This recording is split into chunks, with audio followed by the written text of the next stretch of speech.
For more on this, I'm joined by Ian Bremmer. He's the president and founder of the Eurasia Group and G0 Media. He's the host of the PBS show G0 World with Ian Bremmer. Ian, good to see you, my friend. Take this wherever you want, because I know that you focus on global issues, but you're also a guy who's deeply steeped in economics.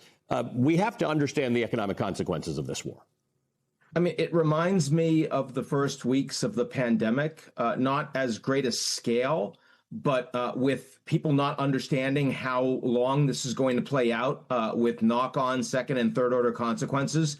It's oil, it's natural gas, it's everything involving petrochemicals. So it's fertilizer, it's packaging, it's automotive parts, it's synthetic fabrics. I mean, and this is going to hurt mostly the countries that are poorest in Africa and Southeast Asia. They're going to see a lot of demand destruction, but the inflation is going to happen globally because these are global supply chains that are getting disrupted, and everyone is going to feel this. So, I mean, you can pretty much guarantee that we're going to have 2 quarters of very depressed growth. Now, I mean, whether or not that's going to be a massive downturn and lead to a global recession, or whether it's just a significant hiccup and we can get back, that really depends on what happens over the coming several weeks of the actual war. For now, despite Trump looking for an off-ramp, and he has clearly looked for an off-ramp over the last week, we can talk about that, it's not purely in his capacity to achieve one.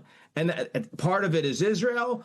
Part of it, of course, is the ability and willingness of the Iranians to continue to hit back and use a point of leverage that is quite vulnerable for the United States and the world. But Ian, let's be fair about this. Both of the issues, Netanyahu has particular reasons for having a war because it rallies around him. He's already made a move to have the prosecution against him dismissed because he said he has to be fully focused on the war. So put that aside for a second. The Iranians, one wouldn't have to have read even a book on Iran. You could read a pamphlet on Iran to understand that, A, they've got this leverage, and B, this regime, combined with the Revolutionary Guard, is so seeped into society that this concept of a Venezuela type taking out the top guy doesn't apply in Iran.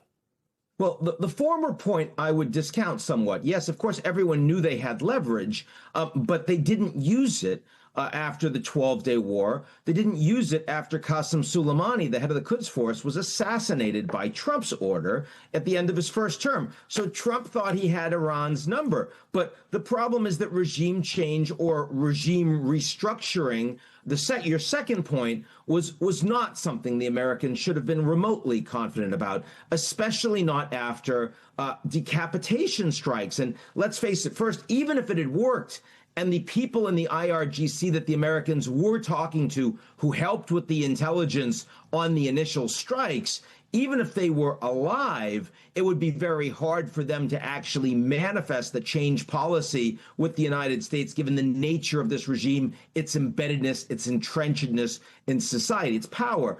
But secondly, as we saw in the first few days, Trump said, yeah, those guys we were talking to, well, unfortunately, they were killed in the first strikes. Killed by who? Killed by the Americans and the Israelis. Didn't you plan that properly? So, I mean, part of it was a failure of strategy, and part of it was a failure of military execution. And both of those together get you in a lot of trouble.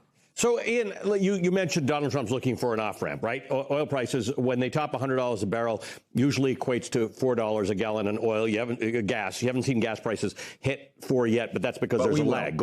We will, exactly. Yeah. There's inflation. There's the stock market. The S&P has lost all its gains for the year for, again, no particular reason that people can understand. And there are thousands of American troops that will be in the Persian Gulf. And some are getting killed. So he's looking for an off-ramp.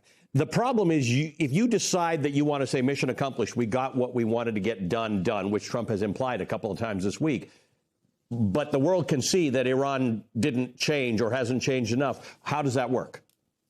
I think he could get away with that. I mean, at least with his supporters, because people would just be glad that the prices were going down and things were getting back to normal and take the loss. But he had a win in Venezuela. He had a win in Cuba. He could easily have a win in Cuba going forward, much easier, much more aligned with the Venezuela model in that regard. The problem is that that's not what he's looking at.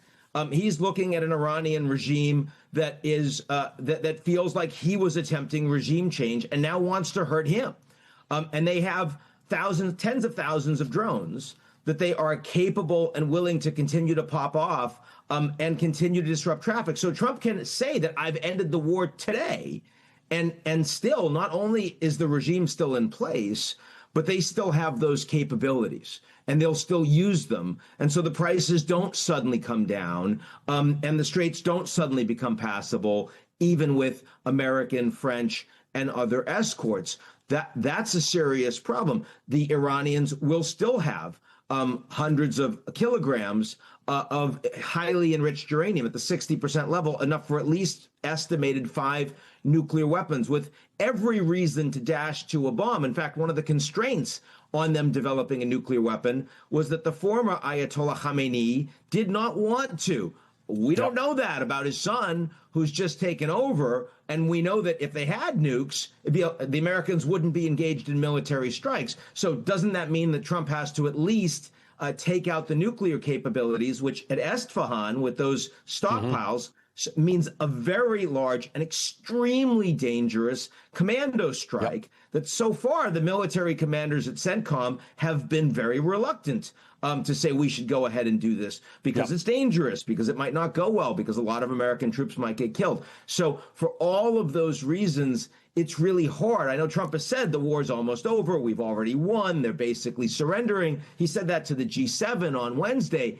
It is disconnected from reality, Ellie. And it'll be confusing when we deal with this nuclear matter because he said it was obliterated in June. So apparently it's not obliterated, and we have to do something about this. Ian, great talking to you as always. Thank you. Ian Bremmer is the president and founder of Eurasia Group and G0 Media, and he's a good person to follow on this particular topic. You get very smart reading Ian's material.